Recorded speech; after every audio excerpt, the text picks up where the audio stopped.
Just hit a button, Morty. Give me a beat. Oh man, okay, alright,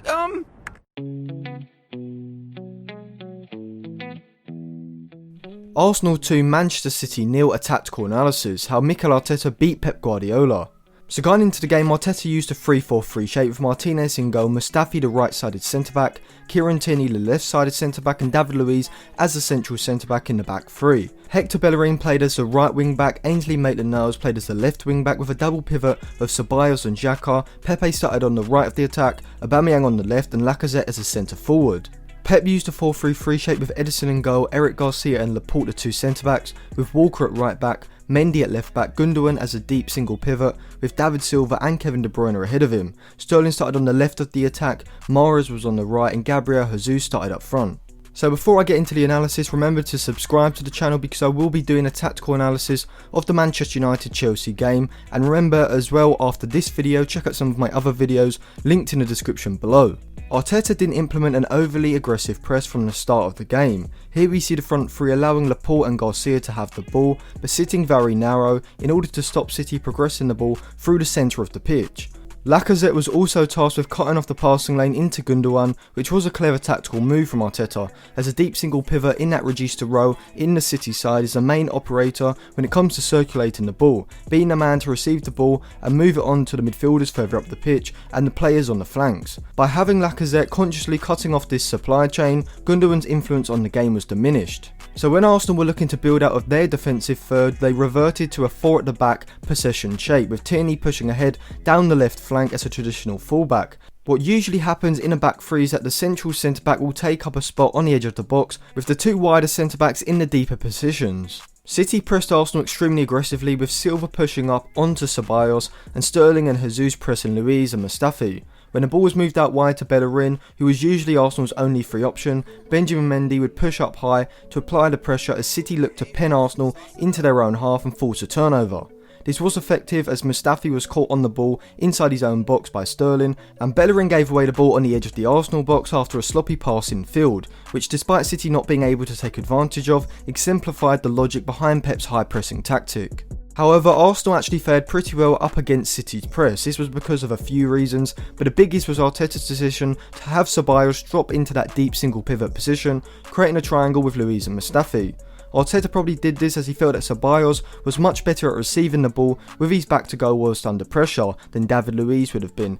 Also, if Luiz was positioned deeper, he could use his passing ability to help play incisive passes into players ahead of City's press in order to help them beat the frontline press.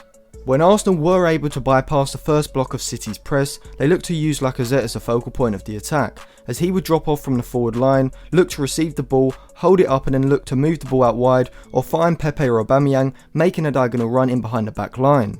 In possession, City used Mahrez as a main width provider on the right of the attack, but when Walker pushed forward into the space created on the flank due to Arsenal's narrow system, Mahrez would move in field, whilst Mendy would be providing the width on the left side, allowing Sterling to move into a narrow position. Walker on the other side did move inside as an inverted wingback at times, but a lot less often than in previous games, as instead he held his width, which I think was designed in order to pull Aubameyang wider if he was looking to cover the passing lane and stretch Arsenal's front three and make it easy for City to play through the centre of the pitch. When City were able to secure possession in Arsenal's half, which was a massive feature of the game, we saw Arteta's side drop into a deeper 5-4-1 shape with Aubameyang and Pepe moving wider to cover the flanks and Lacazette still cutting off the pass into Gundogan but allowing the centre backs to have the ball. This isn't to say that Arsenal parked the bus, we saw them engaging City high up the pitch, but in more intermittent periods of the game rather than as a constant flow. Ceballos and Xhaka were tightly marking Silva and De Bruyne, whilst the front three were keeping their narrow shape, reducing the options that Laporte and Garcia had from their own defensive third. Despite City dominating the game in terms of possession, it was Arsenal who took the lead. Arsenal were able to transition the attack quickly and get their front three on the ball in the final third, with Aubameyang and Pepe in these wider positions, because both players had retained their width rather than moving infield too early. Aubameyang plays a role of the wide forward perfectly in this example. Instead of trying to move into a central position too early, he recognises the spaces at the back post. He holds his run, and when Pepe sees him, he makes a run in behind the blind side of Walker, and the ball is weighted perfectly for Aubameyang to prod the ball first time into the far corner beyond Edison. Going into the second half, it seemed like Guardiola had instructed City to look to funnel attacks down their flanks more often. They did this by trying to isolate Mahrez against Ainsley Maitland-Niles by using Walker more as an inverted wingback. This may seem counterproductive, as you'd assume if you wanted to attack down the flanks, you'd have Walker stretching the pitch and looking to overlap Mahrez. However, by keeping Walker in a deep narrow position, this meant that the Arsenal system didn't expand as they would have if Walker had kept his width, which in turn actually gave Mahrez more space on the right flank, and this nearly paid off when he was able to cut inside and release a shot at the near post, which Martinez excellently saved. City also continued their aggressive pressing in the second half, and we can see this here. City are pressing with a 4 behind Gabriel Jesus. De Bruyne and Silva are pushing up onto the Arsenal midfield double pivot as Sterling and Mahrez cut off the passing lane out wide to Tierney and Bellerin. Defensively, Arsenal were also very concerned about spaces opening up in behind their midfield, as these are the types of positions where De Bruyne and Silva look to move into. Seeing this example, that Silva moves between the lines of the Arsenal system and is able to receive the ball and then move the ball onto Sterling to get him in a 1v1 versus Mustafi in the box. This is why Arsenal's front 5 began to sit incredibly deep, which was a risky tactic as it invited pressure, with City pushing every man forward into the Arsenal half as it became a game of attack versus defence. With City pushing high up the field, there was space in behind for Arsenal to exploit.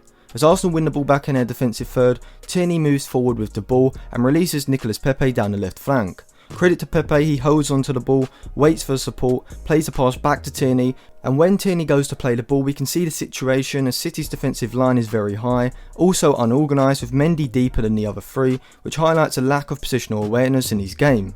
A simple ball over the top of the defence releases Aubameyang, who is perfectly suited to racing away from Eric Garcia, before using his composure to open up his body and slot the ball through the legs of Edison. For the rest of the game, it was a backs against the wall display, with every Arsenal player defending in their defensive third, and City was still unable to break down the Arsenal system as they held out for a 2-0 win. So to conclude, how did Arteta beat his former teacher Pep Guardiola? Well, Arteta's 3-4-3 shape, which was really a 5-2-3 shape in practice, focused on sitting deep and congesting central zones to stop the likes of De Bruyne and Silva getting on the ball in the half spaces, and last looked to force the ball out wide. While City had some success down the flanks, they didn't create anything of substance. Arsenal took advantage of City's high line and lapses in concentration for both goals, with Aubameyang showing why he has to be considered a world-class forward, and why playing down that left side actually suits his game more than if he was deployed centrally in the front three. So thank you for watching. Remember to give this video a like if you enjoyed it, subscribe to the channel if you haven't already, and check out some of my other videos linked in the description below.